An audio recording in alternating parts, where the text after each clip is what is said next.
Welcome, wrestling fans, to Tim Reynolds Show as we're going over WWE Friday Night Smackdown from this past week. And man, after the Money in the Bank Premium Live event, we had a crazy Friday Night Smackdown in store for y'all. So please hit that like button, hit that subscribe button to Tim Reynolds Show. And we kick off Friday Night Smackdown with Tiffany Stratton celebrating her big victory in the women's ladder match as she was able to climb the ladder, grab the briefcase, and now she is the new Miss Money in the Bank as she now has a contract to be able to cash in on any championship anytime that she wants within the next year. And then after a few sentences, she was shortly interrupted by the WWE champion, women's champion, Bayley. She came out to remind Stratton that she better watch her back and not cash it in on her.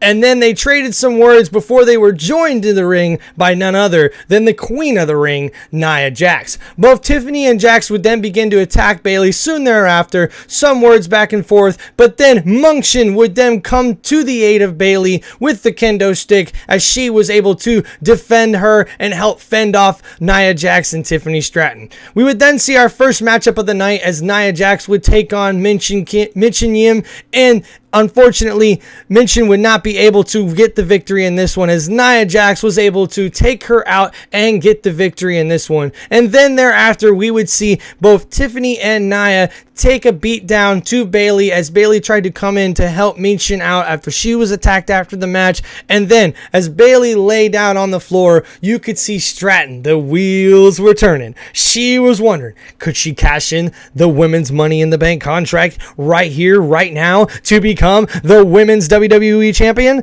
Well, then all of a sudden, as she goes to cash it in, Nia Jax comes and looks right at her.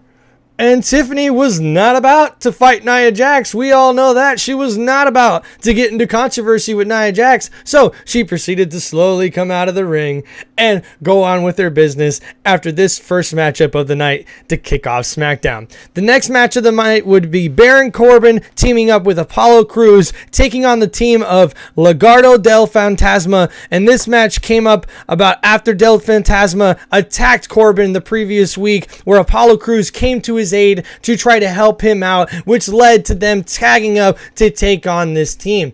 And man, after a competitive matchup, Del Fantasma was able to get together and get the win over the team of Corbin and Crews. In this matchup, we've seen a sneak attack as the referee's back was turned, and we also seen the leader of Del Fantasma deliver a knee right to Corbin's face, and they were able to get the victory over Corbin and Crews. Corbin begins his babyface run, his first run like this in the WWE. It was interesting to see the fans' reaction to it, as also Apollo Crews looks like he's making a new babyface turn as well. It'll be interesting to see how this new tag team goes going forward, and it'll see if Corbin will be able to get his revenge or get some payback on Legado del Fantasma. And then in the next particular thing that happened in that night, we seen none other than LA Knight, coming out of GM Nick Aldis's office. That's right. Earlier in the night, he had a contract sitting in his office, and he was able to come out of there as he makes his way to the ring with a black folder in his hands. In there, he revealed that there is a contract for a title shot for the United States Championship against Logan Paul, and that all he needed was Logan Paul's signature on that particular contract. LA Knight would then begin to sign his name on that contract and explain to everybody how he is in line to be the next United States champion. Yeah, that's right. The next match we had on the night, we had Naomi taking on newcomer Blair Davenport. After a big promo for Davenport, we seen this matchup where the veteran Naomi was able to take advantage of the less experienced Davenport in this particular matchup, and get the victory over Miss Davenport. Naomi continues to stay on a hot streak after she was one of the big contenders in the women's ladder match over the past weekend. She went to backstage where she was then attacked by Davenport out of nowhere after Davenport tried to show her a little bit of respect and shake her hand. So we're definitely going to be seeing these two fighting it out going forward. And then also in the main event of the night for Friday Night SmackDown, we would see the tag team matchup where we had the new tag team champions Johnny Gargano and Tommaso Ciampa, the DIY taking on A-Town Down Under, the team of Austin Theory and Grayson Waller. who are looking to get those tag titles back after losing them the previous week to DIY. This was DIY's first big tag team championship win in their careers in the WWE main roster. They have previously been WWE NXT tag team champions, so it's really cool to see DIY finally get their recognition and become tag team champions. So this match was pretty much the best matchup of the whole night. We got to see a lot of good back and forth, but because of the miscommunication between Austin Theory and Grayson Waller, which we have seen for weeks now, they were not able to win this matchup, as the new WWE Tag Team Champions were able to retain their titles and get the victory in this one, as DIY defeats A-Town Down Under in this one. But at the end of the matchup, when we seen Austin Theory confronting Grayson Waller after the match, we then proceeded to see the Samoan Werewolf of the New Bloodline come out and dismantle Theory, dismantle the new Tag Team Champions, DIY. All over the ring there was mayhem. He destroyed everyone who was in his way, making way for the new tribal chief Solo Sikoa to come out to the ring. Now the New Bloodline would then join him all in the ring, as he then began to explain to everybody how he will take out anybody that does not acknowledge him, Solo Sikoa, as your new tribal chief. And then we had a very, very hot promo in this one that really had my mind turning, had the gears going, and he was making it clear to everybody that even if Roman Reigns was to return to Friday Night SmackDown, that even Roman would have to acknowledge him, Solo Sikoa, as his new tribal chief. These are fighting words, man. I don't think Solo is ready for the heat that is about to be coming his way, because the fans are calling for Roman Reigns, and we are about to see, in my opinion, Roman Reigns come out probably at SummerSlam and show Solo Sikoa who the tribal chief really is. Just my opinion, just a little guess for you. But we would see in this one, as Solo spoke about getting rid of anyone who refuses to acknowledge him, just as he did to Paul Heyman earlier, a few weeks earlier, taking him out and putting him through a table, which still surprises me. That was still a shocker to see that happen to the wise man. But this New Bloodline's not playing any games.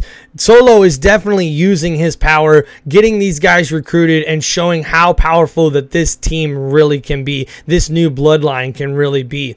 And then all of a sudden, after pinning the WWE champion at Money in the Bank, he's definitely feeling like he's on a hot streak, and he is the new tribal chief. So a really big statement from him going forward, not only about Roman Reigns, but also about anyone who doesn't acknowledge him.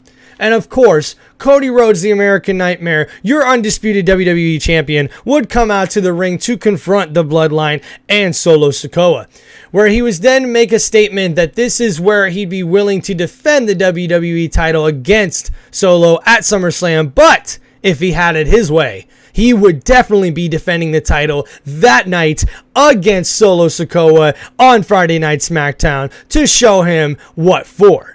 And then, as he proceeded to make his statement and confront Sikoa, you started to see Solo surrounding Cody, the Bloodline surrounding Cody. Solo then began his assault on Cody Rhodes after Cody took the first strike, of course, trying to defend himself, but was completely outnumbered. But then RKO himself, Mr. Randy Orton, comes out to the aid of Cody Rhodes, where we see him going back and forth, getting some licks in, getting some hits in, and then the numbers game would catch up to him, unfortunately, as both Cody Rhodes and Randy Orton would proceed to be knocked out, taken out by the Bloodline in the main event, in the end of the evening of Friday Night SmackDown, where Cody Rhodes would then be tied up into the ropes by the Bloodline, where then Randy Orton would be power bombed through the table as Cody Rhodes was forced to watch, where then Solo Sikoa would deliver a Samoan spike right to the neck of the WWE champion Cody Rhodes, delivering such a powerful message to end Friday Night SmackDown about how Solo Sikoa is the new tribal chief, and he is looking to get that WWE championship back around the Bloodline, back into his family's hands and him become the new undisputed WWE champion at SummerSlam. We now have the matchup set forth, as we know it will be Solo Sikoa, the new tribal chief, taking on the undisputed WWE champion, the American Nightmare, Cody Rhodes. And man, this has been your WWE Friday Night SmackDown review right here on Tim Reynolds Show. Man, I cannot believe what a crazy good Friday night show we had on SmackDown. This was awesome. I'm pumped up and cannot wait to see what happens going forward, as SummerSlam is already looking like a premium live event that you have to check out and you have to watch. So hey guys, please hit that like button, hit that subscribe button, tell me what you guys think about the show in the comments. Thank you so much for all the support here on Tim Reynolds Show,